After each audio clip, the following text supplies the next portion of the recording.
अस्सलाम वालेकुम स्टूडेंट्स, मुझे उम्मीद है कि आप खैरियत से होंगे, अच्छे से बाजी पढ़े होंगे। जी स्टूडेंट्स, अब हम स्टमक सारा कंप्लीट कर चुके हैं, डाइजेस्टिव सिस्टम को स्टार्ट किए हुए हैं। अब हम स्मॉल इंटेस्टाइन को स्टार्ट करते हैं। स्टूडेंट्स, ये भी बहुत इंटरेस्टिंग टॉपिक है। इसमें यह है कि देखें, अब हमने जो खाना खाया था वो खाना हमने स्टमक तक पहुँचा दिया है, ठीक हो गया। स्टमक में हमारे पास काइम बन गया था। अब हमने वो स्टमक पाइलोरिक स्फिंक्टर खुलेगा और वो जो काइम है अब स्मॉल इंटेस्टाइन के अंदर आ जाएगा। क्यों? क्योंकि स्टमक के बाद जो स्मॉल इंटेस्टाइन मौजूद है, आपको पता है। ये देखें, मैंने आपको पूरी एलिमेंट्री के नाल पढ़ाई थी, जिसमें ये देखिए स्टमक है। स्टमक के बाद ये जो यू शेप, ये जो सी शेप स्ट्रक्चर आता है, मैं आपको बना के भी बोर्ड में दिखा देती हूँ। इसको हम स्मॉल इंटेस्टाइन कहते हैं। सारा आगे ये सारी स्मॉल इंटेस्टाइन है पूरी। ये बहुत ज़्यादा होती है, लेंथ इसकी बहुत ज़्यादा होती है, इसलिए इसको अल्लाह ताला ने क्वाइल्ड करके यहाँ पे रख दिया है ताकि पूरी आ जाए। क्योंकि छोटा सा पेट है, एब्डोमिनल कैविटी तो थोड़ी सी जगह है ना, तो उसमें इसको पूरा भी तो करना है, फिट भी तो करना है, तो इसलिए अल्लाह ताला ने इसको फोल्ड करके रख दिया है। आप देखें, कहीं भी थोड़ी सी जगह पे अगर आपको ज़्यादा चीज़ रखनी हो ना, तो आप उसको फोल्ड करके रख देते हैं, तो उस जगह पे पूरी आ जाती है। तो ये भी यही सीन है। थोड़ी स्मॉल इंटेस्टाइन बहुत बड़ी थी, उसको थोड़ी सी जगह पे आपने पूरा करना है, तो उसको कॉइल्ड करके रखा गया है। तो इसलिए कहा गया है it is a highly coiled tube. Small intestine क्या है? एक हाईली कॉइल्ड ट्यूब है, ठीक है। और बहुत बड़ी है, मैंने आपको बताया कितनी, 7 मीटर लंबी है। लेंथ आप इसकी चेक करें कितनी लंबी है, ठीक है। 1 मीटर जो होता है ना, वो 100 सेंटीमीटर के बराबर है। तो 7 मीटर मतलब 700 सेंटीमीटर, ठीक हो गया। अच्छा, अब इसके 3 पार्ट्स होते हैं स्मॉल इंटेस्टाइन के, ड्यूडिनम, जिजुनम, आइलियम। कोई मुश्किल नहीं है आपने याद करने में, मैं आपको बताती हूँ अब स्मॉल इंटेस्टाइन में क्या क्या हो रहा है। जी स्टूडेंट्स, अब मैं स्टार्ट से आपको वो सारा नहीं बना के दिखा रही, बस हम स्टार्ट करते हैं। स्टमक है, ठीक है, ये छोटा सा हमारा स्टमक है। स्टमक के बाद स्मॉल इंटेस्टाइन है। चूँकि अब हमने स्मॉल इंटेस्टाइन को पढ़ना है, तो हमारा ज़्यादातर फोकस इसी पे होगा। अब स्मॉल इंटेस्टाइन के जो सी शेप पार्ट होता है ना, ये देखें सी शेप, सी बन रहा है, इसको पहला वाला जो पार्ट है ना स्मॉल इंटेस्टाइन का, इसको ड्यूडिनम कहते हैं, ठीक है। ड्यूडिनम पहला पार्ट स्मॉल इंटेस्टाइन का ड्यूडिनम है, ये सी शेप होता है। उसके बाद हमारे पास ना इसी तरीके से स्मॉल इंटेस्टाइन का आगे पार्ट कंटिन्यू है। स्मॉल इंटेस्टाइन एक इस तरीके से हाईली कॉइल्ड ट्यूब है, ऐसे करके बहुत ज़्यादा यहीं पे स्मॉल इंटेस्टाइन पड़ी हुई है, ठीक हो गया। ये सारी यहाँ पे पड़ी हुई है फोल्ड होके। अब स्मॉल पहला जो पार्ट है ड्यूडिनम है, अगला पार्ट जो स्मॉल इंटेस्टाइन का होगा ना, उसको कहेंगे जिजुनम, जिजुनम, ठीक है।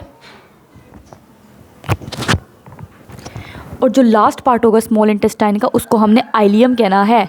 ये बात आपने याद कर लेनी है, डीजे, डीजे, ठीक है। ड्यूडिनम, जिजुनम और फिर आइलियम, ये 3 पार्ट है स्मॉल इंटेस्टाइन के, ठीक हो गया। अब ना स्मॉल इंटेस्टाइन में हमारे पास क्या होगा, हमने 2 चीज़ें पढ़ी थी, लीवर था और पेनक्रियास था। यहाँ पे करके ना हमारा लीवर मौजूद होता है राइट साइड पे। लेफ़्ट साइड पे हमारा स्टमक है, राइट साइड पे लीवर है, ऐसा करके लीवर होता है, ठीक हो गया। ये लीवर है। लीवर की 2 लोब होती हैं, राइट लोब बहुत बड़ी होती है, लेफ़्ट लोब बिल्कुल छोटी सी होती है, ऐसे करके, ठीक है। ये हमारे पास लीवर हो गया। अब इसकी भी लेफ़्ट लोब चले हम नहीं बनाते, वो ना भी बनाए तो गुजारा हो जाता है, ठीक है। अच्छा, और स्टमक के पीछे पेनक्रियाज मौजूद है, ठीक हो गया। और स्टमक के पीछे भी है और थोड़ा सा यहाँ पे भी आ रहा है उसका पोर्शन, तो ये सारा हमारे पास पेनक्रियाज है। अब यहाँ पे स्मॉल इंटेस्टाइन के अंदर ना लीवर ने ना बाइल स्क्रीट करना है। अपनी इंपॉर्टेंट बातें याद रखनी है। लीवर ने क्या स्क्रीट करना होता है? बाइल, ठीक है। जो लीवर के सेल्स होते हैं, उन्होंने क्या करना है, लीवर जाहिर सी बात है ऑर्गन है, ऑर्गन टिश्यू से मिलके बना होता है, टिश्यू सेल से मिलके बने होते हैं, बात हमें पता है, हम पढ़ के आए 9th क्लास में। तो इसके सारे सेल्स होंगे इस तरह करके। इसके ना सेल्स इस तरह अरेंज नहीं होते, इसके अंदर ना लीवर के अंदर सेल बड़े खूबसूरत तरीके से ऐसे करके अरेंज होते हैं, ऐसे करके। आप ये लीवर का ना शायद आगे आपके बुक में डिटेल में बताया जाए, इस चैप्टर में डिटेल में नहीं बताया हुआ। इस तरह करके इसके साइट्स होते हैं, हिपैटोसाइट्स इनको कहते हैं। इन सेल्स ने बाइल बनाना है, तो लीवर ने ओवरऑल बाइल बनाना होता है, तो लीवर ने बाइल स्क्रीट करना होता है, ठीक है। लीवर की स्क्रीशन क्या है? बाइल। बहुत पूछेंगे आपसे, बहुत इंपॉर्टेंट है। पेनक्रियाज की जो स्क्रीशन होती है ना, उसको कहते हैं पेनक्रियाटिक जूस, ये भी आपसे बहुत पूछेंगे। पेनक्रियाज की स्क्रीशन क्या है? पेनक्रियाटिक जूस, ठीक है। अब लीवर ने जो अपना बाइल रिलीज़ करना है और पेनक्रियाज ने अपना पेनक्रियाटिक जूस रिलीज़ करना है ना, ये दोनों चीज़ें स्मॉल इंटेस्टाइन में आएंगी। इन्होंने दोनों कैसी आएंगी मैं आपको वो बता देती हूँ। अच्छा जी स्टूडेंट्स, ये आपकी बुक में उन्होंने बड़ी प्यारी सी डायग्राम बनाई हुई है, हम यहीं से समझने की कोशिश करते हैं। देखें, ये लीवर है, तो ये लीवर ने आपके बाइल बनानी होती है। तो ये देखें लीवर, ये लीवर की डक्ट्स हैं जो बाइल को, जो लीवर ने बाइल बनाया उसको उठा के बाइल की तरफ लाएंगी। अब इसमें बाइल आ रहा है, आ रहा है, आ रहा है। अच्छा, लीवर ना ऑल द टाइम बाइल बनाता रहता है, 24 घंटे लीवर ने बाइल बनाना है। लेकिन हमें तो 24 घंटे, और ये जो बाइल होता है ना, इसने आपकी ख़ास तौर पर जो फैटी फूड है ना, जो आपका घी वगैरह है, उसको डाइजेस्ट करना है। अब पूरा दिन तो आप फैटी फूड नहीं खा रहे ना, पूरा दिन तो आप घी वगैरह तो नहीं खाते जा रहे, कोई एक टाइम ही आप खाना खाएंगे जिसमें आपका घी भी अंदर जाएगा, लेकिन लीवर ने पूरा टाइम बाइल बनाते रहना है। तो लीवर ने बाइल बना बना के ना, ये लीवर के अंदर छोटा सा स्ट्रक्चर है जिसको गॉल ब्लैडर कहते हैं। ये आपको नज़र आ रहा होगा, ग्रीन कलर का छोटा सा स्ट्रक्चर है जिसको गॉल ब्लैडर लेबर किया हुआ है। इसने वो बाइल अपने अंदर स्टोर करते रहना है, ठीक है। लीवर ने क्या करना है, अपनी सारी जो बाइल बना बना के गॉल ब्लैडर को देते रहना है। गॉल ब्लैडर छोटा सा स्ट्रक्चर है जिसने उस बाइल को अपने अंदर स्टोर करते रहना है। जब कभी खाना ड्यूडेनम में आ जाएगा ना, ये जो मैंने आपकी ड्यूडेनम बनाई थी, दोबारा बना लेते हैं यहाँ पे। जिस स्टूडेंट्स के हमारा स्टमक था उसके बाद ड्यूडेनम है। जब खाना स्टमक से, ये स्टमक के स्फिंक्टर था, ठीक है, जब खाना स्टमक से ड्यूडेनम के अंदर आ जाएगा ना, अब जैसे खाना ड्यूडेनम के अंदर आएगा, इस खाने ने पैगाम भेजना है किसको, गॉल ब्लैडर को, कि गॉल ब्लैडर तुम बाइल रिलीज़ कर दो। और अब ये जो बाइल है ये एक डक्ट है, इस डक्ट को कहते हैं सीबीडी। इस डक्ट का क्या नाम है, इस डक्ट को कहते हैं सीबीडी। सीबीडी क्या है याद करने में, कॉमन बाइल डक्ट। ये डक्ट जो है चूँकि बाइल को लेके आ रही है इसलिए इसको बाइल डक्ट कहते हैं, और कॉमन बाइल डक्ट इसको कहते हैं, ठीक है। इस कॉमन बाइल डक्ट ने क्या करना है, उस बाइल को उठाना है और उठा के ड्यूडेनम के अंदर ले आना है। ये देखें, इसको आपने अच्छे से यहाँ से समझने की कोशिश करनी है। ये देखें, ये जो हमारे पास पूरी डक्ट आ रही है ना, सारी कॉमन बाइल डक्ट है, ठीक हो गया। ये सारी कॉमन बाइल डक्ट आ रही है। अब पेनक्रियाज ने, चूँकि मैंने आपको बताया पेनक्रियाज ने भी अपना जो पेनक्रियाटिक जूस रिलीज़ करना है वो भी उसने ड्यूडेनम के अंदर डालना है, ठीक है। ड्यूडेनम के अंदर दो चीज़ें आएंगी, कौन कौन सी, एक तो जो लीवर ने बाइल बनाना है वो आएगा, और दूसरा यहाँ पे जो पेनक्रियाज है, उस पेनक्रियाज ने जो पेनक्रियाटिक जूस बनाना है उसने भी ड्यूडेनम के अंदर आना है। ड्यूडेनम क्या है, स्मॉल इंटेस्टाइन का पहला पार्ट, ठीक है। अब स्मॉल इंटेस्टाइन के पहले पार्ट के अंदर एक तो लीवर से बाइल आ रहा है, किसके ज़रिए से आ रहा है, सीबीडी के ज़रिए से आ रहा है, कॉमन बाइल डक्ट के ज़रिए से। तो ये वाली जो डक्ट आपको नज़र आ रही है ना, ये वाली, ये सारी कॉमन बाइल डक्ट है, ठीक है। जब ये आ रही होती है ना बाइल को लेकर, तो रास्ते में पेनक्रियाज जो है, ये मैंने आपको बताया था स्टमक के पीछे पेनक्रियाज मौजूद है, ठीक है। तो स्टमक के पीछे पेनक्रियाज है, और ये वाली जो डक्ट है ना, ये आपको जो नज़र आ रही है ये ग्रीन सी, ये पेनक्रियाटिक डक्ट है। तो पेनक्रियाटिक डक्ट कहती है कि मैंने भी वहीं पे जाना है ड्यूडेनम के अंदर, सीबीडी कहती है मैंने भी ड्यूडेनम के अंदर जाना है। तो ये कहती है चलो मिलके चले जाते हैं, फिर आगे जाके इन दोनों ने मिलके एक ही कॉमन डक्ट बना देनी है, ठीक हो गया। ये देखिए उन्होंने हेडिंग कितना अच्छा लेबल करके बताया हुआ है। ये वाली आपकी कॉमन बाइल डक्ट है, ठीक है। और फिर पेनक्रियाज से जो डक्ट आ रही थी जिसको पेनक्रियाटिक डक्ट कहते हैं, वो भी इस सीबीडी के साथ मिल जाती है, और फिर इन दोनों ने मिलके इकट्ठे जाना है और जाके ड्यूडेनम के अंदर ओपन हो जाना है। तो इस तरीके से आपने याद करना है। अगर मैं आपको बोर्ड पे भी ये बात समझा दूँ कैसे ये काम चलेगा, ये देखें, ये लीवर था, ठीक है, ये मेरे पास लीवर है, ये लीवर है, ठीक है। ये लीवर का गॉल ब्लैडर है, गॉल ब्लैडर से आगे की तरफ आ रही है कॉमन, यहाँ से जो डक्ट आ रही है इसको कह रहे हैं कॉमन बाइल डक्ट है। इसी तरीके से यहाँ पे पेनक्रियाज पड़ा हुआ था, पेनक्रियाज से भी निकलनी है पेनक्रियाटिक डक्ट, ये सीबीडी आ रही है, कॉमन बाइल डक्ट आ रही है सीबीडी, ठीक है, और ये पेनक्रियाटिक डक्ट आ रही है। ये जो सीबीडी है ये कहती है कि मैंने भी पेनक्रियाटिक डक्ट में जाना है, ड्यूडेनम के अंदर जाना है। पेनक्रियाटिक डक्ट कहती है मैंने भी ड्यूडेनम के अंदर जाना है। तो ये दोनों डक्ट मिल जाती हैं और मिल के फिर ये दोनों डक्ट अब इकट्ठी होकर ड्यूडेनम के अंदर चली जाएंगी और जाके ड्यूडेनम के अंदर ओपन हो जाएंगी, ठीक है। ये इंपॉर्टेंट बात है। पेनक्रियाटिक डक्ट ने क्या लेके जाना है, पेनक्रियाटिक जूस लेके जाना है, और सीबीडी ने क्या लेके जाना है, बाइल लेके जाना है। सीबीडी क्या है, कॉमन बाइल डक्ट, ठीक है। मैं कॉमन बाइल डक्ट को सीबीडी बोल रही हूँ, आपने कंफ्यूज नहीं होना कि मैं क्या बार बार सीबीडी बोल रही हूँ, ठीक है। देख लेते हैं बुक में भी क्या ये चीज़ लिखी हुई है जी स्टूडेंट्स। ये देखिए स्टूडेंट्स, वो कह रहे हैं कि जो पहला पार्ट है स्मॉल इंटेस्टाइन का जिसको ड्यूडेनम कहते हैं, इस ड्यूडेनम के अंदर क्या होगा। अच्छा, ड्यूडेनम क्या है, फर्स्ट पार्ट है स्मॉल इंटेस्टाइन का बिल्कुल, और ये 25 सेंटीमीटर लॉन्ग है, बिल्कुल जितना ईसोफेगस लॉन्ग है। आपने याद करें ईसोफेगस की लेंथ भी इतनी थी, ईसोफेगस की भी कितनी लेंथ थी, 25 सेंटीमीटर थी, ठीक हो गया। इसी तरह इसकी भी ड्यूडेनम की भी 25 सेंटीमीटर लेंथ है। जिजुनम की लेंथ क्या है, जिजुनम क्या है, मिडल पार्ट है। आइलियम क्या है, लास्ट पार्ट है। ये मैंने आपको पढ़ाया है, DJI, इस तरह आपने याद रखना है। ड्यूडेनम पहला पार्ट है, जिजुनम मिडल पार्ट है, आइलियम लास्ट पार्ट है, ठीक है। ड्यूडेनम की लेंथ 25 सेंटीमीटर है, जिजुनम की लेंथ 2.5 मीटर है, मीटर, ठीक है। तो ये बहुत लंबी है जिजुनम, 1 मीटर 100 सेंटीमीटर के बराबर है। तो यानी कि ये तो 100 सेंटीमीटर भी नहीं है, सिर्फ 25 सेंटीमीटर है, और ये 2.5 मीटर, और 1 मीटर आप खुद ही समझ लें 100 सेंटीमीटर के बराबर है, तो कितनी लंबी होगी। और आइलियम देखें 4 मीटर लॉन्ग, मतलब 400 सेंटीमीटर। कहाँ ड्यूडेनम छोटी सी 25 सेंटीमीटर, और ये 400 सेंटीमीटर लंबी है, आइलियम इतनी लंबी है। तो खुद ही देख लें इनकी लेंथ कितनी है। इन तीनों को प्लस करेंगे तो 7 सेंटीमीटर बन जाएगी। तो टोटल हमारे पास तीनों मिला के 7 सेंटीमीटर की होती हैं स्मॉल इंटेस्टाइन। ठीक हो गया। अब वो कहते हैं कि ड्यूडेनम के अंदर क्या होता है। In duodenum secretion of liver and pancreas act on food. Liver ने भी अपनी जो स्क्रीशन भेजी वो भी यहाँ पे आ रही है, और पेनक्रियाज की जो स्क्रीशन है वो भी यहाँ पे आएंगी, और दोनों स्क्रीशन आके ड्यूडेनम के अंदर जो फूड पड़ी हुई है उसके ऊपर एक्ट करेंगी। ठीक हो गया। अच्छा, अब वो कहते हैं लीवर की स्क्रीशन क्या है, उसका नाम है बाइल। बाइल, और बाइल ने ड्यूडेनम के अंदर कैसे एंटर होना है, through CBD, common bile duct के ज़रिए से। वही बात जो मैंने अभी आपको समझाई। ये देखें, ये जो हमारे पास है लीवर की स्क्रीशन जो कि बाइल है, उसने ये वाली जो डक्ट है सारी की सारी सीबीडी, कॉमन बाइल डक्ट है, उसके ज़रिए से इसने ड्यूडेनम के अंदर एंटर होना है। बिल्कुल वही बात। अब बाइल का फंक्शन क्या है वो मैं आपको समझा देती हूँ। जी स्टूडेंट्स, ये हमारे पास स्मॉल इंटेस्टाइन है। ठीक है हमारी, मैं सिर्फ अब स्मॉल इंटेस्टाइन ही ड्रॉ कर रही हूँ। ये उसका ड्यूडेनम पार्ट है स्मॉल इंटेस्टाइन का। ठीक है, अब देखें, आपने नोट किया होगा कि ओरल कैविटी के अंदर तो कार्बोहाइड्रेट की डाइजेशन हो गई थी, और स्टमक के अंदर आपके प्रोटीन की डाइजेशन हो गई थी। फैट की डाइजेशन अभी तक नहीं हुई। जो आपने घी खाया, लिपिड खाया है, फैट खाया, उसकी अभी तक डाइजेशन नहीं हुई। तो उसकी डाइजेशन अब यहाँ पर लीवर से जो बाइल आया ना वो करेगा। ठीक है। अच्छा, बाइल ने आगे क्या करना है, यहाँ पे जो फैट के बड़े बड़े मॉलिक्यूल मौजूद थे ना, फैट के, बाइल ने, इंपॉर्टेंट बात आपने याद रखनी है, बाइल ने किसके ऊपर एक्ट करना है, बाइल एक्ट ऑन फैट। सिर्फ इसने फैट के ऊपर एक्ट करना है, फैट कह लो, लिपिड कह लो। ठीक हो गया। अच्छा, अब ये बाइल ने क्या करना है, इस फैट के ऊपर एक्ट करना है। ये हमारे पास फैट है, और फैट के जो बड़े मॉलिक्यूल हैं इनको छोटे छोटे मॉलिक्यूल में कन्वर्ट कर देना है। एक ये काम करना है। दूसरा, इस बाइल ने क्या करना है, ये जो फैट के मॉलिक्यूल बने इनको एक दूसरे से दूर दूर रखना है, एक दूसरे के करीब ना आए। ठीक है।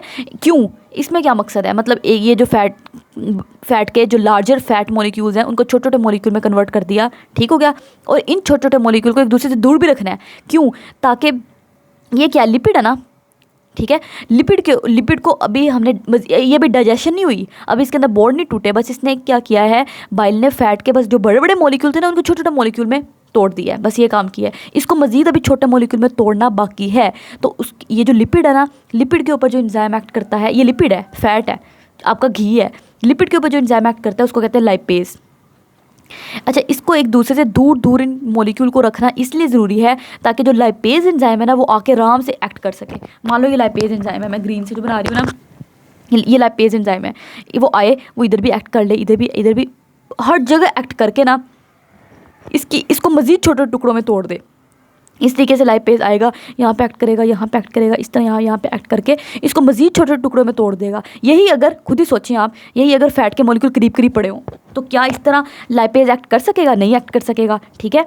ये जो एंजाइम होते हैं ना, आपने कैरेक्टरिस्टिक ऑफ एंजाइम में पढ़ा था कि एंजाइम को लार्जर सरफेस एरिया चाहिए काम करने के लिए। अगर यही मॉलिक्यूल एक दूसरे के करीब करीब होते, आप खुद ही सोचें कि ये मॉलिक्यूल एक दूसरे के करीब करीब है। अब यहाँ पे देखें, एंजाइम को सरफेस एरिया इतना ज़्यादा नहीं मिल रहा। इस केस में एंजाइम को सरफेस एरिया ज़्यादा मिल रहा है। एंजाइम यहाँ हर जगह काम कर सकता है, यहाँ हर जगह काम कर सकता है। ठीक है। यहाँ पे सिर्फ एंजाइम ने इतनी जगह पे काम करना था, तो एंजाइम को सरफेस एरिया ज़्यादा चाहिए होता है काम करने के लिए। एंजाइम की कैरेक्टरिस्टिक में हमने डिटेल में पढ़ा था। तो उस चीज़ को पूरा करने के लिए बाइल ने क्या करना है, दो काम करने हैं। एक तो फैट के जो बड़े बड़े मॉलिक्यूल हैं उनको छोटे छोटे में कन्वर्ट करना है, पहली बात। और दूसरा, उन जो छोटे छोटे फैट के मॉलिक्यूल बने हैं उनको एक दूसरे से दूर रखना है। They are kept separated from each other. इन मॉलिक्यूल को एक दूसरे से दूर दूर रखना है। ये भी इन्होंने आपकी बुक में लिखा हुआ है। ठीक हो गया। अब इसको बुक से पढ़ लेते हैं जी स्टूडेंट्स। ये देखिए लिखा हुआ है, बाइल जो है इट कंटेन, बाइल के अंदर, आपने इंपॉर्टेंट बात है, बाइल साल्ट्स होते हैं, याद रखना है। बाइल के अंदर कोई एंजाइम नहीं होता, ये आपसे पूछेंगे आगे जाके, हम ये भी बात डिटेल में पढ़ेंगे कि बाइल के अंदर कोई एंजाइम नहीं होता। ठीक है। जिस तरह कि हमने पढ़ा था स्लाइवा के अंदर एक एंजाइम था जिसको हमने स्लाइवरिया माइलेज कह दिया था, लेकिन बाइल के अंदर नो एंजाइम, कोई एंजाइम नहीं होता। बाइल के अंदर बाइल साल्ट्स होते हैं। इन साल्ट्स ने क्या करना है, लार्जर जो फैट के ड्रॉपलेट है इनको स्मॉल ड्रॉपलेट में तोड़ना है। वही बात, फैट के लार्जर ड्रॉपलेट को, ठीक है, फैट के लार्जर ड्रॉपलेट को छोटे छोटे ड्रॉपलेट में तोड़ देना है। दूसरा, इस तरीके से क्या होगा, अब मिल्की फ्लूइड इज फॉर्म्ड, एक मिल्की फ्लूइड बन जाएगा, और उसमें क्या होगा, जो फैट के ड्रॉपलेट्स होते हैं और केप्ट सेपरेट, उनको एक दूसरे से दूर दूर रखा जाता है। ठीक है। इस प्रोसेस को इमल्सिफिकेशन कहते हैं। ये ख़ास तौर पर आपसे पूछा जाएगा इमल्सिफिकेशन क्या है। ख़ास तौर पर ये इमल्सिफिकेशन प्रोसेस ना सिर्फ और सिर्फ उस फैट के लिए है, जब फैट के बड़े बड़े मॉलिक्यूल छोटे मॉलिक्यूल में टूटेंगे ना, सिर्फ उस प्रोसेस को इमल्सिफिकेशन कहते हैं। हमने तो कार्बोहाइड्रेट के बड़े बड़े मॉलिक्यूल को भी छोटे छोटे मॉलिक्यूल में तोड़ा, प्रोटीन के बड़े बड़े मॉलिक्यूल को भी छोटे छोटे मॉलिक्यूल में तोड़ा, उनके लिए इमल्सिफिकेशन का प्रोसेस नाम इस्तेमाल नहीं होता। इमल्सिफिकेशन ख़ास तौर पर फैट के लिए है, वो प्रोसेस जिसमें ख़ास तौर पर फैट के ड्रॉपलेट को स्मॉल ड्रॉपलेट में तोड़ा जा रहा है, और दूसरा उनको फैट ड्रॉपलेट्स को केप्ट सेपरेट एक दूसरे से दूर दूर भी रखा जा रहा है। ठीक है, वो कहते हैं इस प्रोसेस में क्या होता है, एक मिल्की फ्लूइड बनेगा, उस मिल्की फ्लूइड ने क्या करना है, उस फ्लूइड ने ड्रॉपलेट्स को एक दूसरे से दूर दूर रखना है, दूर रहो दूर रहो दूर रहो, ठीक है, सारे ड्रॉपलेट्स को एक दूसरे से दूर दूर रखना है उस मिल्की फ्लूइड ने। तो इस प्रोसेस को इमल्सिफिकेशन कहते हैं। ये बहुत इंपॉर्टेंट है, पूछा जाएगा आपसे। ठीक है, तो इमल्सिफिकेशन क्या है, कुछ भी नहीं है। ये जो हमारे पास स्मॉल इंटेस्टाइन था, इसके अंदर जो लीवर था ना, मतलब यहाँ से अगर मैं आपको डायग्राम से दिखाऊँ, ये लीवर है, लीवर ने क्या किया, सीबीडी के जरिए से बाइल भेजा, आया बाइल इस ड्यूडेनम के अंदर आ गया। अब ड्यूडेनम के अंदर वो जो बाइल आया है ना, ड्यूडेनम के अंदर घी भी पड़ा हुआ है, जो मैंने घी खाया है, तो उस घी के ऊपर, उस फैट के ऊपर, उस लिपिड के ऊपर इसने एक्ट करना है और फैट के बड़े बड़े मॉलिक्यूल को छोटे छोटे मॉलिक्यूल में तोड़ देना है। ठीक है, ये वो पहला टाइम है जहाँ पे डाइजेशन ऑफ फैट स्टार्ट हुई है, आपने नोट किया होगा। इससे पहले कहीं भी हमने फैट को डाइजेस्ट नहीं करवाया, ना वो ओरल कैविटी में हुई थी, ओरल कैविटी में सिर्फ कार्बोहाइड्रेट की डाइजेशन हुई थी और स्टमक में सिर्फ प्रोटीन की हुई थी। ड्यूडेनम वो पहली जगह है जहाँ पर फैट की डाइजेशन स्टार्ट हुई है। तो ये इंपॉर्टेंट बात है, आपसे पूछते हैं कि फ़ैट की डाइजेशन कहाँ से स्टार्ट हुई है, कार्बोहाइड्रेट की डाइजेशन कहाँ से स्टार्ट हुई है और प्रोटीन की डाइजेशन कहाँ से स्टार्ट हुई है। यही वो बातें आपसे पूछेंगे। ठीक है, एमसीक्यू में, अगर वो ट्रिकी एमसीक्यू बना के भी आपको दे दें। दूसरा वो कहते हैं कि ये पेनक्रियाज पड़ा हुआ है स्टमक के पीछे, इस पेनक्रियाज से एक्सक्रीशन रिलीज करनी है जिसको हम पेनक्रियाटिक जूस कहते हैं। ठीक है, उस वो जो पेनक्रियाटिक जूस है ना, वो भी इस पेनक्रियाटिक डक्ट के ज़रिए से आएगा और ड्यूडेनम के अंदर एंटर हो जाएगा। अब उस पेनक्रियाटिक जूस के अंदर क्या क्या चीज़ें हैं, वो बड़ा इंपॉर्टेंट है। पेनक्रियाटिक जूस के अंदर तीनों एंजाइम हैं। कौन से तीनों एंजाइम, हम तीन ही तरह की खुराक खाते हैं ना, कार्बोहाइड्रेट, प्रोटीन, लिपिड, तो इसके पास तीनों तरह के एंजाइम है ताकि हर तरह की खुराक को छोटे छोटे टुकड़ों में तोड़ा जाए, क्योंकि अब आखिरी जगह है ये जहाँ पे डाइजेशन होनी है। इसके बाद कोई जगह नहीं बचती जहाँ पे डाइजेशन हो, तो यहीं पे अब जो हमने काम करना है। ठीक है, बड़े बड़े मॉलिक्यूल को अब यहीं पे छोटे छोटे मॉलिक्यूल में तोड़ना है। जी स्टूडेंट्स, जो हमारा पेनक्रियाटिक जूस होता है ना, ये इंपॉर्टेंट बात है, आपने याद रखनी है। पेनक्रियाटिक जूस के अंदर पेनक्रियाज से जो एक्सक्रीशन रिलीज होते हैं उसको पेनक्रियाटिक जूस कहते हैं। इसके अंदर तीन तरह के एंजाइम होते हैं। एक वो एंजाइम जिसने कार्बोहाइड्रेट को डाइजेस्ट करना है, उस एंजाइम को कहते हैं पेनक्रियाटिक अमाइलेज। याद करें, ये अमाइलेज एंजाइम पहले भी हमने एक जगह पढ़ा है। कहाँ पढ़ा है? ओरल कैविटी में स्लाइवा के अंदर स्लाइवरी अमाइलेज एंजाइम था, ये भी अमाइलेज है। ठीक है, दूसरा हमारे पास एंजाइम, इसने क्या करना है, इसने एक्ट करना है कार्बोहाइड्रेट के ऊपर। पेनक्रियाटिक अमाइलेज ने कार्बोहाइड्रेट को डाइजेस्ट करना है। ठीक है, जो मैं रोटी दलिया वगैरह खाती हूँ। इसके अलावा दूसरा पेनक्रियाटिक जूस में एंजाइम है ट्रिप्सिनोजन। ठीक है, ट्रिप्सिनोजन। अब ट्रिप्सिनोजन जो है ना, बिल्कुल पेप्सिनोजन की तरह ये एक इनएक्टिव एंजाइम है। ठीक है, इस इनएक्टिव एंजाइम को पहले एक्टिवेट किया जाएगा, किसमें? ट्रिप्सिन के अंदर। ठीक हो गया, तो हम ये कह सकते हैं पेनक्रियाटिक जूस के अंदर ट्रिप्सिन एंजाइम होता है। सही हो गया। तीसरा हमारे पास एंजाइम होता है इसने प्रोटीन को डाइजेस्ट करना है। तीसरा, हम खाना खाते हैं घी, तो घी को डाइजेस्ट करने के लिए लाइपेज एंजाइम होता है। लाइपेज ने किसको डाइजेस्ट करना है? लिपिड को। ठीक हो गया, ये तीन एंजाइम पेनक्रियाटिक जूस के अंदर आपको मिलेंगे। पेनक्रियाटिक अमाइलेज जिसने कार्बोहाइड्रेट को डाइजेस्ट करना है, जो भी मैं चावल दलिया खाती हूँ। ट्रिप्सिनोजन ने ट्रिप्सिनोजन इनएक्टिव फॉर्म है, इसको पहले एक्टिव फॉर्म में कन्वर्ट किया जाएगा जो कि ट्रिप्सिन फॉर्म है, और ट्रिप्सिन ने प्रोटीन को डाइजेस्ट करना है। ठीक है, और लाइपेज ने लिपिड को डाइजेस्ट करना है। तो वैसे तो हमें याद है कि हमने क्या किया था, प्रोटीन, सबसे पहले कार्बोहाइड्रेट की बात करें। कार्बोहाइड्रेट की डाइजेशन यहाँ पे स्टार्ट हो चुकी थी ओरल कैविटी के अंदर, लेकिन वो कार्बोहाइड्रेट, याद हो आपको, स्टार्च भी सिर्फ किसमें कन्वर्ट हुआ था? यहाँ पे ओरल कैविटी के अंदर स्टार्च सिर्फ माल्टोज में भी टूटा है। ठीक है, माल्टोज को भी हमने मज़ीद तोड़ना है, तो मज़ीद तोड़ने के लिए ये पेनक्रियाटिक अमाइलेज एंजाइम है। ठीक है, ये भी यही काम करेगा, मुकम्मल तौर पर तोड़ेगा। अब जो थोड़ा बोता इस तरीके से कार्बोहाइड्रेट को तोड़ देगा कि सिर्फ अब ग्लूकोज के मॉलिक्यूल बचेंगे, सिर्फ ग्लूकोज सब यूनिट्स बचेंगे जो हमें चाहिए। ठीक है, हमें in the end glucose molecule ही चाहिए ना, तो वही ये हमें पेनक्रियाटिक अमाइलेज की मदद से हमें यही मिलेंगे। इस तरीके से ट्रिप्सिनोजन ने प्रोटीन के ऊपर एक्ट करना है और लाइपेज ने लिपिड के ऊपर एक्ट करके उनको मुकम्मल छोटे टुकड़ों में तोड़ देना है, बिल्कुल छोटे छोटे टुकड़े जो हमें एंड पे चाहिए थे। जैसा कि लाइपेज के केस में, अगर हमने जिस तरह ट्रिप्सिन ने क्या करना है, ट्रिप्सिन ने प्रोटीन के ऊपर एक्ट करना है। ठीक है, और इसको पेप्टाइड में कन्वर्ट करना है, बिल्कुल उसी तरह जिस तरह के स्टमक वाला एंजाइम नहीं कर रहा था। स्टमक वाला एंजाइम जो था जिसका नाम पेप्सिनोजन था, वो भी पहले पेप्सिन में एक्टिवेट हुआ था, ये भी ट्रिप्सिनोजन है, ये भी पहले ट्रिप्सिन में एक्टिवेट होगा, उसने भी प्रोटीन को पेप्टाइड में तोड़ा था, इसने भी प्रोटीन को पेप्टाइड में तोड़ना है। प्रोटीन मतलब काफ़ी ज़्यादा अमीनो एसिड पर मुश्तमिल है, ठीक है, और पेप्टाइड मतलब फ्यू अमीनो एसिड पर मुश्तमिल है, ऐसी बात है ना, इसमें काफ़ी ज़्यादा अमीनो एसिड्स हैं, तो ये बात है। अच्छा, अब हम ये इस तरीके से, जी स्टूडेंट्स यहाँ पे भी यही लिखा हुआ है कि पेनक्रियाज की जो स्क्रीशन है, जिनको हम पेनक्रियाटिक जूस कहते हैं, वो ड्यूडेनम के अंदर एंटर होती हैं। कैसे एंटर होती हैं? थ्रू पेनक्रियाटिक डक्ट के ज़रिए से। और ये पेनक्रियाटिक डक्ट जो होती है विच ज्वाइंस द सीबीडी, जिसने कॉमन बाइल डक्ट को ज्वाइन करना है बिफोर एंटरिंग द ड्यूडेनम। बिल्कुल सही बात है। ये देखिए, मैंने आपको बताया था कि जब कॉमन बाइल डक्ट बाइल लेके जा रही होती है ना, तो पेनक्रियाटिक डक्ट यहाँ से पेनक्रियाज से निकल रही है, वो कहती है मैंने भी वहीं जाना है ड्यूडेनम के अंदर, तुमने भी ड्यूडेनम में जाना है, मैंने भी ड्यूडेनम में जाना है, चलो इकट्ठे ही चल पड़ते हैं। तो वो कहती है चलो ठीक है। तो ये जो पेनक्रियाटिक डक्ट है, इसने क्या करना है, बिफोर एंटरिंग द ड्यूडेनम के अंदर एंटर होने से पहले ये जो सीबीडी डक्ट आ रही है, कॉमन बाइल डक्ट, इसको ज्वाइन कर लेना है। इसको ज्वाइन करके अब ये दोनों मिलके आगे ड्यूडेनम के अंदर जाएंगी। वही बात यहाँ पे लिखी हुई है, ठीक है, मुश्किल बात नहीं है। देखें क्या है कि पेनक्रियाज की जो स्क्रीशन है, जिनको पेनक्रियाटिक जूस कहते हैं, उन्हें ड्यूडेनम के अंदर एंटर होना है। कैसे एंटर होना है? पेनक्रियाटिक डक्ट के जरिए से एंटर होना है। और पेनक्रियाटिक डक्ट जो है उसने पहले सीबीडी को ज्वाइन करना है बिफोर एंटरिंग द ड्यूडेनम, ठीक है। ड्यूडेनम के अंदर एंटर होने से पहले सीबीडी और पेनक्रियाटिक डक्ट दोनों हाथ पकड़ के जा रही होंगी, कहती हैं चलो हम मिलके चले जाते हैं, जब जाना ही एक जगह पे हमने, ठीक है। अब पेनक्रियाटिक जूस मैंने आपको बताया था, उसके अंदर 3 काफ़ी ज़्यादा एंजाइम होते हैं। कौन कौन से? ट्रिप्सिन एंजाइम है, पेनक्रियाटिक अमाइलेज एंजाइम है, लाइपेज एंजाइम है। वही बात जो मैंने आपको यहाँ पर बताई, ये देखें ट्रिप्सिन एंजाइम है, ठीक है, ये ट्रिप्सिन एंजाइम है, पेनक्रियाटिक अमाइलेज एंजाइम है, और तीसरा हमारे पास लाइपेज एंजाइम है। ये लाइपेज एंजाइम हो गया, ठीक है, हो गया। ये एंजाइम जो होते हैं, इन्होंने ट्रिप्सिन प्रोटीन को डाइजेस्ट करना है, ठीक।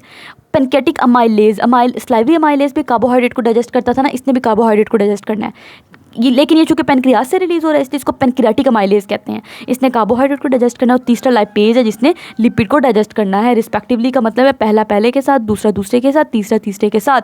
अच्छा, अब वो कहते हैं कि जो पेनक्रियाटिक जूस है ना, इसके अंदर एक और चीज़ होती है जिसको सोडियम बाइकार्बोनेट कहते हैं। सोडियम बाइकार्बोनेट ने क्या करना है, स्टमक से जो यहाँ पे काइम आया था वो एसिडिक था। क्यों? क्योंकि स्टमक के अंदर एसिडिटी थी, तो वो काइम भी एसिडिक हो गया था। जब एसिडिक काइम यहाँ पे आएगा तो उस काइम की एसिडिटी को न्यूट्रलाइज करना है, उसके लिए यहाँ पे सोडियम बाइकार्बोनेट मौजूद हैं। सोडियम बाइकार्बोनेट ने क्या करना है कि जो काइम चूँकि स्टमक से आया है, स्टमक में सारी एसिडिटी भरी हुई थी, तो उस एसिडिटी को न्यूट्रलाइज करना है। उसको न्यूट्रलाइज करने के लिए सोडियम बाइकार्बोनेट मौजूद है, ठीक हो गया। क्यों न्यूट्रलाइज करना ज़रूरी है? क्योंकि हमने पढ़ा था एंजाइम वाले चैप्टर में कि सारे एंजाइम जो होते हैं ख़ास पीएच पे काम करते हैं। यहाँ वाले एंजाइम जो थे वो एसिडिक पीएच में काम करते थे, ठीक है, चलो ठीक है, यहाँ पे एसिडिक पीएच मेंटेन हो गई। लेकिन यहाँ वाले जो एंजाइम है ना, ये सिर्फ अल्कलाइन पीएच पे काम करते हैं, ये एसिडिक पीएच में काम नहीं करते। इसलिए वो जो काइम लेकिन वो जो काइम यहाँ पे आ रहा है वो तो अभी भी एसिडिक है, तो इसलिए उसकी एसिडिटी को ख़त्म करना ज़रूरी है, ठीक है। तो उसकी एसिडिटी को ख़त्म करने के लिए ये जो पेनक्रियाज है ना, पत्ते की शक्ल वाला, इससे जो पेनक्रियाटिक जूस आ रहा है उसके अंदर एक चीज़ है जिसको सोडियम बाइकार्बोनेट कहते हैं, उसने उसकी एसिडिटी को न्यूट्रलाइज कर देना है, ठीक हो गया। तो वही वो कह रहा है कि ये सोडियम बाइकार्बोनेट क्या करेगा, न्यूट्रलाइज करेगा उस काइम की एसिडिटी को। अच्छा, इसके अलावा वो कहता है कि स्मॉल इंटेस्टाइन, इसके अलावा स्मॉल इंटेस्टाइन की वॉल के अंदर भी ग्लैंड्स मौजूद होते हैं, ठीक है। वो ग्लैंड क्या करते हैं, उन्होंने भी एंजाइम स्क्रीट करनी है। अब इसका क्या मतलब है जी स्टूडेंट्स, की हमारे पास स्टमक है, स्टमक के बाद सारी स्मॉल इंटेस्टाइन चलती आ रही है। स्मॉल इंटेस्टाइन के अंदर हमने पढ़ा लीवर से बाइल भी आ गया है, और ये जो यहाँ पे हमारा जो पेनक्रियाज था, इस पेनक्रियाज से पेनक्रियाटिक जूस भी आ गया है, ठीक। तो स्मॉल इंटेस्टाइन कहती है हमें भी खुद भी कुछ सिक्रीशन रिलीज़ कर देनी चाहिए। तो स्मॉल इंटेस्टाइन की वॉल के अंदर भी अल्लाह ताला ने छोटे छोटे ग्लैंड्स रखे हुए हैं, इस तरह करके ग्लैंड्स हैं। ये ग्लैंड्स में क्या करते हैं, कुछ सिक्रीशन बनाते हैं। वो सिक्रीशन कौन कौन से बनाते हैं वो आपके इस पैराग्राफ में तो नहीं लिखा हुआ, लेकिन आगे उन्होंने टेबल बनाया हुआ है, उस टेबल में उन्होंने ज़रूर सारा बताया हुआ है, तो हम वो टेबल भी साथ ही कर लेते हैं, ठीक है। फिर देखें स्मॉल इंटेस्टाइन में उन्होंने क्या बताया, ये टेबल भी साथ में हमारा कवर हो जाएगा। स्मॉल इंटेस्टाइन में एक तो हमने पढ़ा पेनक्रियाटिक अमाइलेज एंजाइम आ रहा है पेनक्रियाज से, दूसरा पेनक्रियाज से ट्रिप्सिन एंजाइम आ रहा है, ठीक है, और एक काइमोट्रिप्सिन आ रहा था, ठीक है। काइमोट्रिप्सिन जो है ये भी पेनक्रियाज से एक काइमोट्रिप्सिन आ रहा है, और सॉरी पेनक्रियाज से नहीं आ रहा, पेनक्रियाज से सिर्फ 3 एंजाइम आते थे, एक पेनक्रियाटिक अमाइलेज आता था, एक ट्रिप्सिन आता था और एक लाइपेज आता था, ठीक है। ये 3 एंजाइम जो है ना, जिनको मैं ऐसे कर रही हूँ, ये पेनक्रियाज से आ रहे हैं, ठीक हो गया। जो बाकी एंजाइम है ना, ये स्मॉल इंटेस्टाइन की वॉल के अंदर भी अल्लाह ताला ने ग्लैंड्स रखे हुए हैं, उन ग्लैंड्स ने एंजाइम रिलीज़ करने हैं। कौन कौन से? काइमोट्रिप्सिन, पेप्टिडेज, ये देखें कितने ज़्यादा एंजाइम है, न्यूक्लियस, माल्टेज, सुक्रेज, लैक्टेज, डाइपेप्टिडेज। अब आप कहेंगे ये तो बहुत मुश्किल चीज़ें समझ नहीं आ रही, बहुत आसान है, इसमें मुश्किल कोई चीज़ नहीं है। इसको अब देख लेते हैं, समझ लेते हैं। देखिए पेन अब ना ये उन्होंने सबस्ट्रेट दी हुई है, प्रोडक्ट दी हुई है। मतलब वो चीज़, सबस्ट्रेट वो चीज़ होती है जिस पे एंजाइम ने एक्ट करना है, प्रोडक्ट वो चीज़ होती है जिस पे एक्ट करके एंजाइम ने बाद में उसको जिस चीज़ में कन्वर्ट कर देना है। जिस तरह के मान लो ये चीज़ है, इसके ऊपर एंजाइम जब एक्ट कर रहा है ना, तो ये सबस्ट्रेट है। अब जब एंजाइम इसके ऊपर एक्ट कर लेगा, इसके बाद सब एंजाइम ने इसको इस चीज़ में तब्दील कर दिया, ये जो चीज़ बनी है इसको प्रोडक्ट कहते हैं। ठीक है, तो वो उन्होंने बताया हुआ है कि वो सबस्ट्रेट वो चीज़ है जिस पे एंजाइम ने एक्ट करना है, प्रोडक्ट वो चीज़ है जिसको एंजाइम ने बाद में बना देना है। अब हम देख लेते हैं कि जो पेनकैटिक अमाइलेज एंजाइम है उसकी क्या सबस्ट्रेट है। हमने याद करें, आपने ओरल कैविटी में स्लाइवरी अमाइलेज पढ़ा था, तो स्लाइवरी अमाइलेज होता है ना, वो भी उसी के ऊपर एक्ट करता था, स्टार्च के ऊपर। तो इसने भी स्टार्च के ऊपर एक्ट करना है, और वो भी माल्टोज में कन्वर्ट करता था, इसने भी माल्टोज में कन्वर्ट करना है, ये याद हो गया। ट्रिप्सिन ने प्रोटीन के ऊपर एक्ट करना है, ठीक है, ये बात आपने याद रखनी है। ट्रिप्सिन ने प्रोटीन को एक्ट करना है और प्रोटीन को पेप्टाइड में कन्वर्ट करना है, बिल्कुल उसी तरीके से जिस तरह स्टमक में पेप्सिन था ना। देखें, मिलते भी हैं, ट्रिप्सिन पेप्सिन बोलने में भी एक जैसे हैं, दोनों का काम सेम है, ट्रिप्सिन पेप्सिन। बस जो पेप्सिन है वो स्टमक में है, ये देखें, स्टमक में जो एंजाइम है वो पेप्सिन है, और उसने भी यही काम करना है, प्रोटीन को पेप्टाइड में कन्वर्ट करना है। तो स्टमक वाला भी हमने याद कर लिया, स्टमक के अंदर पेप्सिन होता है, और स्मॉल इंटेस्टाइन के अंदर, ये सारे स्मॉल इंटेस्टाइन वाले हैं सारे, ठीक है, स्मॉल इंटेस्टाइन के अंदर ट्रिप्सिन होता है। काम दोनों का सेम है, इसने भी प्रोटीन को ऊपर एक्ट करना है, इसने भी प्रोटीन को एक्ट करना है, और प्रोटीन को इसने भी पेप्टाइड में तोड़ देना है, इसने भी पेप्टाइड में तोड़ देना है। सही हो गया। अब हमारे पास तीसरा, हमारे पास पहले हम ना पेनक्रियाज के एंजाइम याद कर लेते हैं। पेप्टिड लाइपेज ने नाम से पता लग रहा है लिपिड के ऊपर, मतलब फैट के ऊपर एक्ट करना है, और फैट को किस चीज़ में कन्वर्ट करना है, फैटी एसिड, जो ग्लिस्ट्रोल के अंदर। फैट ऐसी होती है ना, ये ग्लिस्ट्रोल होता है, और ये 3 साथ में फैटी एसिड्स होते हैं, ऐसे करके। अगर आपको नज़र नहीं आ रहा तो मैं दूसरा कलर यूज़ कर लेती हूँ। ये देखें, ये हमारे पास ग्लिस्ट्रोल होता है, और इसके साथ 3 ऐसे करके फैटी एसिड लगे होते हैं। तो इसने क्या करना है, लाइपेज ने इस लिपिड के ऊपर एक्ट करना है, फैट के ऊपर एक्ट करना है, और इसको यहाँ से तोड़ के फैटी एसिड और ग्लिस्ट्रोल में कन्वर्ट कर देना है। ठीक हो गया। इसके अलावा हमारे पास, मैंने भी आपको बताया, स्मॉल इंटेस्टाइन की वॉल के अंदर भी छोटे छोटे ग्लैंड्स मौजूद होते हैं, उन ग्लैंड्स ने भी एंजाइम रिलीज़ करने हैं। कौन कौन से एंजाइम रिलीज़ करने हैं, अब वो देख लेते हैं। एक काइमोट्रिप्सिन एंजाइम रिलीज़ करना है। काइमोट्रिप्सिन ने भी ट्रिप्सिन की तरह प्रोटीन के ऊपर एक्ट करना है, और पेप्टाइड में ही उसको कन्वर्ट करना है। बस नाम थोड़ा सा ना, वो ट्रिप्सिन था तो ये काइमोट्रिप्सिन है, बस थोड़ा फैंसी नेम है। ट्रिप्सिन, काइमोट्रिप्सिन, काम एक ही है, ट्रिप्सिन वाले काम है, प्रोटीन पे एक्ट करके उसको पेप्टाइड में कन्वर्ट करना है। ठीक है, उम्मीद है कि आपको याद हो रहा होगा, मैं आपको याद करवा पा रही होंगी। ठीक है, अच्छा, ये हमने ये वाला एंजाइम और ये वाला एंजाइम तो पेनकैटिक जूस वाला ही है। अब बाकी जो एंजाइम है ना, वो स्मॉल इंटेस्टाइन के अंदर जो ग्लैंड्स है ना, उन्होंने रिलीज़ करने हैं। ठीक हो गया। आपके टेक्स्ट बुक में उन्होंने नहीं लिखा हुआ, यहाँ पे उन्होंने काफ़ी एंजाइम लिखे हुए हैं, तो हम भी ये भी साथ ही पढ़ लेते हैं। अच्छा, काइमोट्रिप्सिन जो है, मैंने भी आपको बताया, इसने भी ट्रिप्सिन की तरह प्रोटीन के ऊपर एक्ट करना है, उसको पेप्टाइड में कन्वर्ट कर देना है। पेप्टिडेज जो है ना, नाम से पता लग रहा है, एंजाइम के नाम ही आपको बता देंगे। पेप्टिडेज ने पेप्टाइड के ऊपर एक्ट करना है। ये जो पेप्टाइड था ना, इसके ऊपर अब पेप्टिडेज एक्ट करेगा, और उसको किस में कन्वर्ट करेगा, दोबारा पेप्टाइड में और अमाइनो एसिड में। क्या मतलब, क्या बात है जी स्टूडेंट। स्टमक में क्या होता है, ये हमारे पास प्रोटीन मौजूद है। ठीक है, प्रोटीन के ऊपर किस किस एंजाइम ने एक्ट करना है, प्रोटीन के ऊपर एंजाइम ने एक्ट करना है, ट्रिप्सिन ने एक्ट करना है, काइमोट्रिप्सिन ने एक्ट करना है। मैंने कहा था नाम बस थोड़ा सा काइमो आ गया है, वरना काम वही है। ट्रिप्सिन ने एक्ट करना है, काइमोट्रिप्सिन ने एक्ट करना है, और प्रोटीन को किस में कन्वर्ट कर देना है, पेप्टाइड में। पेप्टाइड में कन्वर्ट कर दिया। अच्छा, ठीक है। अब ये जो पेप्टाइड है ना, इसके ऊपर एक्ट करना है एक एंजाइम ने, उस एंजाइम का नाम है पेप्टिडेज। ठीक, पेप्टिडेज ने पेप्टाइड के ऊपर एक्ट करना है, और पेप्टाइड के ऊपर एक्ट करके इसको किस में कन्वर्ट करना है, दोबारा किस में कन्वर्ट कर देना है, पेप्टाइड में। दोबारा भी पेप्टाइड में कन्वर्ट कर देना है, मतलब छोटी सी और चेन बन जाएगी ना, प्लस अमाइनो एसिड्स। ये मैं आपके बुक के मुताबिक आपको पढ़ा रही हूँ, क्योंकि बोर्ड वाले पेपर जो है ना, बुक के मुताबिक चेक होते हैं। ये देखें, पेप्टिडेज जो है, इसने पेप्टिडेज एंजाइम है, इसने पेप्टाइड के ऊपर एक्ट करना है। पेप्टिडेज एंजाइम है, इसने पेप्टाइड के ऊपर एक्ट करना है, और किस में उसको कन्वर्ट कर देना है, पेप्टाइडो अमाइनो एसिड्स के अंदर, पेप्टाइडो अमाइनो एसिड में उसको कन्वर्ट कर देना है। इसी तरीके से आगे एक और एंजाइम उन्होंने दिया हुआ है, उसका नाम है डाईपेप्टिडेज। नाम से आपको पता लग रहा होगा, डाईपेप्टिडेज किसके ऊपर एक्ट करेगा, डाईपेप्टाइड के ऊपर। ठीक है, तो इस एंजाइम ने डाईपेप्टाइड के ऊपर एक्ट करना है, डाईपेप्टाइड। ठीक है, डाईपेप्टाइड क्या होता है, di means 2, peptide mean amino acid, जिसके पास 2 अमाइनो एसिड हो। तो डाईपेप्टाइडेज ने डाईपेप्टाइड के ऊपर एक्ट करना है। एंजाइम के साथ ना हमेशा एज आता है, देखा होगा आपने, एज। ठीक है, तो डाईपेप्टाइडेज ने डाईपेप्टाइड के ऊपर एक्ट करना है, इसको तोड़ के इसको 2 अमाइनो एसिड में कन्वर्ट कर देना है। तो इसकी एंड प्रोडक्ट क्या होगी, इसकी जो प्रोडक्ट बनेगी वो अमाइनो एसिड होगी। ठीक हो गया। तो ये स्मॉल इंटेस्टाइन के अंदर काम हो रहा है। पहले क्या होगा, जो प्रोटीन स्मॉल इंटेस्टाइन के अंदर पड़ी हुई है उसके ऊपर ये 2 एंजाइम एक्ट करेंगे, उसको पेप्टाइड में कन्वर्ट कर देंगे। फिर पेप्टिडेज एंजाइम आएगा, वो कहेगा मेरी पेप्टाइड मुझे मिल गई, उसने पेप्टाइड के ऊपर एक्ट करके उसको इसमें कन्वर्ट कर देना है, पेप्टाइड और अमाइनो एसिड्स के अंदर। डाईपेप्टाइड में हो सकता है कन्वर्ट कर दिया हो। ठीक, अब वो जो डाईपेप्टाइड है ना उसके ऊपर डाईपेप्टाइडेज ने आना है और आके उसको अमाइनो एसिड में कन्वर्ट करना है। अब एंड चीज़ जो मुझे चाहिए थी ना वो अमाइनो एसिड चाहिए थे, और वो अमाइनो एसिड मुझे मिल चुके हैं। देखें, ये अमाइनो एसिड मुझे मिल चुके हैं, यही अमाइनो एसिड तो मुझे चाहिए थे। इसी के लिए तो मैं शुरू से इतना काम करती आ रही हूँ।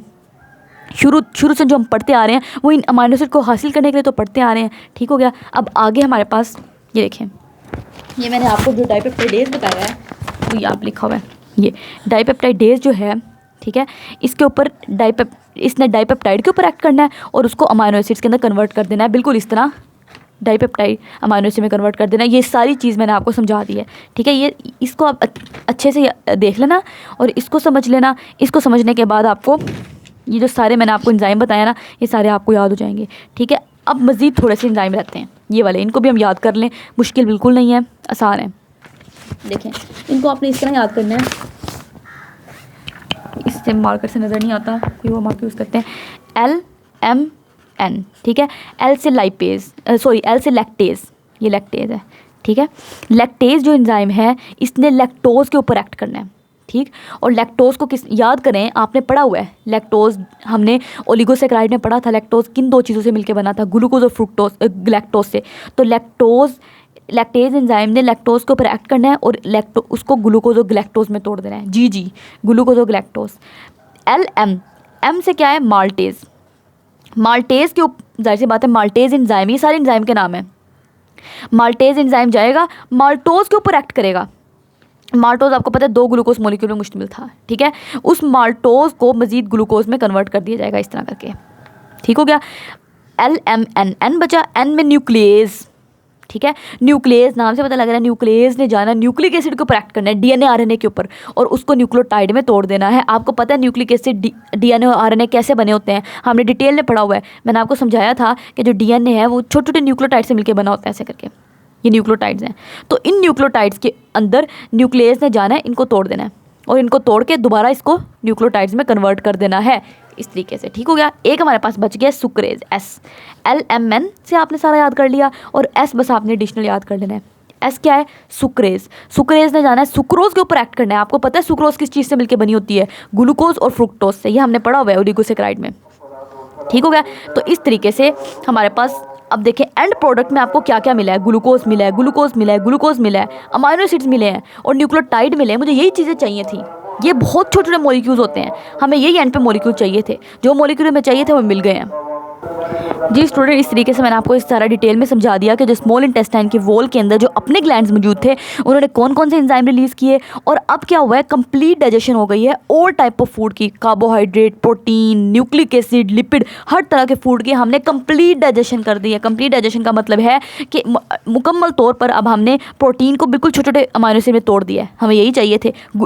स्टार्च था तो स्टार्च को मैंने बिल्कुल छोटे छोटे ग्लूकोज मॉलिक्यूल में तोड़ना चाहा था, वो मुझे मिल गए हैं। लिपिड था, लिपिड को मुझे फैटी एसिड और ग्लिसरॉल में तोड़ना था और मैंने उसमें तोड़ लिया है। तो अब वही वाली एंड प्रोडक्ट देखें, आपको अमाइनो एसिड मिल गए, आपको फैटी एसिड ग्लिसरॉल मिल रहे हैं आपको, ठीक है, और आपको ग्लूकोज मॉलिक्यूल मिल रहे हैं, अमाइनो एसिड्स मिल रहे हैं, न्यूक्लियोटाइड मिल रहे हैं। ये छोटे छोटे मॉलिक्यूल जो मुझे चाहिए थे अब वो यहाँ पर पड़े हुए हैं स्मॉल इंटेस्टाइन के अंदर।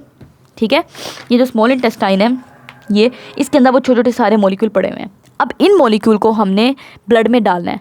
ये मॉलिक्यूल अब आराम से ब्लड में सेल्स को आराम से क्रॉस कर सकते हैं और सेल्स को क्रॉस करके आराम से ब्लड में जा सकते हैं। अब इन्होंने कैसे ब्लड में जाना है, कैसे सेल को क्रॉस करना है, अब हमने वो सारा डिटेल में पढ़ना है एब्जॉर्प्शन ऑफ स्मॉल इंटेस्टाइन में। ये देखिए एब्जॉर्प्शन ऑफ फूड में, ये बहुत मज़े का प्रोसीजर है और ये बहुत इंपॉर्टेंट टॉपिक है। ठीक है, ये पीछे एक्सरसाइज में दिया हुआ है, इसको अब हम नेक्स्ट टॉपिक में इंशाल्लाह डिटेल में कवर करेंगे। बहुत मज़े से मैं आपको पढ़ाऊँगी, बहुत आसान है, कुछ मुश्किल नहीं है। तो इस तरह हमने स्मॉल इंटेस्टाइन वाला सारा टॉपिक इसमें कवर कर लिया। साथ में इसमें मैंने आपको ये वाला टॉपिक भी कवर, ये वाला जो टेबल है ये भी कवर करवा दिया। इस टेबल में हमने क्या पढ़ा, सारे एंजाइम के बारे में पढ़ा। ओरल कैविटी में आपको पता है स्लाइविया माइलेज एंजाइम होता है जो स्टार्च के ऊपर एक्ट करता है, स्टार्च को माल्टोज में तोड़ देता है। स्टमक में पेप्सिन एंजाइम होता है जो प्रोटीन के ऊपर एक्ट करता है, उसको पेप्टाइड में तोड़ देता है। ये बातें हम पहले करके आए थे और स्मॉल इंटेस्टाइन वाला अभी मैंने आपको डिटेल में पढ़ा दिया। बहुत आसान है, इसको याद करने का कोई मुश्किल नहीं है याद करना।